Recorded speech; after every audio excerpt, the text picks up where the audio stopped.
توفى العمري فاروق وهو عنده 53 سنة. يا ترى تعرفوا مين هو العمري فاروق؟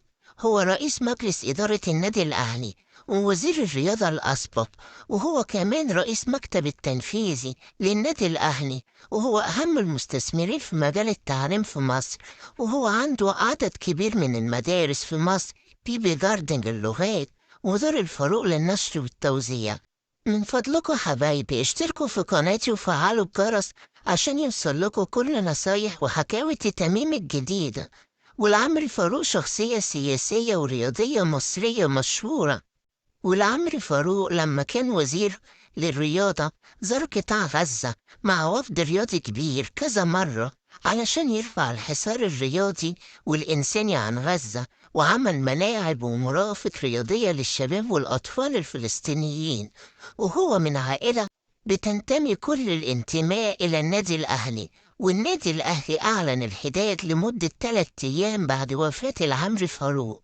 وكتير من النجوم الكورة وأعضاء النادي الأهلي كتبوا نعي على صفحتهم، وقالوا عليه شخصية محبوبة من الجميع، وإنه كان راجل وطني وكان له دور لدعم الرياضة في مصر، وبيسعى دايما لتطوير الرياضة المصرية ورفع مكانتها. وأهم حاجة كان سيرته حلوة وعطرة. وكان العمري فاروق موجود في مقر النادي الأهلي بالجزيرة من أكتر من شهرين.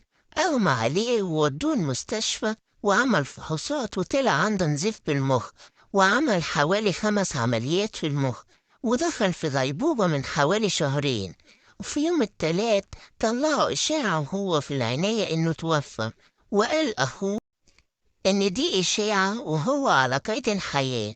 ويوم الجمعة 26/1 كتبوا نعي إن العمري فاروق اتوفى. والعمري فاروق كان واحد من الوزراء المستقلين في وزارة هشام أنديل، وهو كان أحسن رجال الأعمال في مصر، وساهم بشكل كبير في تطوير الرياضة المصرية ورفع المستوى الدولي. والعمري فاروق كان له دور كبير في حصول مصر على حق استضافة كأس الأمم الإفريقية في 2019. والعمري فاروق الله يرحمه كان كل أطياف المجتمع بتحترمه وبتقدره وبتحبه. والعمري فاروق على فكرة واخد بكالوريوس تجارة من جامعة القاهرة، وبعدين عمل دبلوم الدراسات العليا في إدارة الأعمال من الجامعة الأمريكية بالقاهرة. وهو من أسرة غنية ولها تاريخ في مجال الأعمال، ووالده هو المهندس محمد فاروق، وهو واحد من اللي أسسوا شركة فاركو. والعمري فاروق دايما كان رمز النجاح والإنجاز في مصر، وكان دوره هام جدا في فصل وزارة الرياضة عن وزارة الشباب. والناس هيفتكروه دايما بأعماله وإنجازاته في مجال الرياضة والأعمال، وهيفضل ذكرى جميلة في قلوب الناس اللي بتحبه.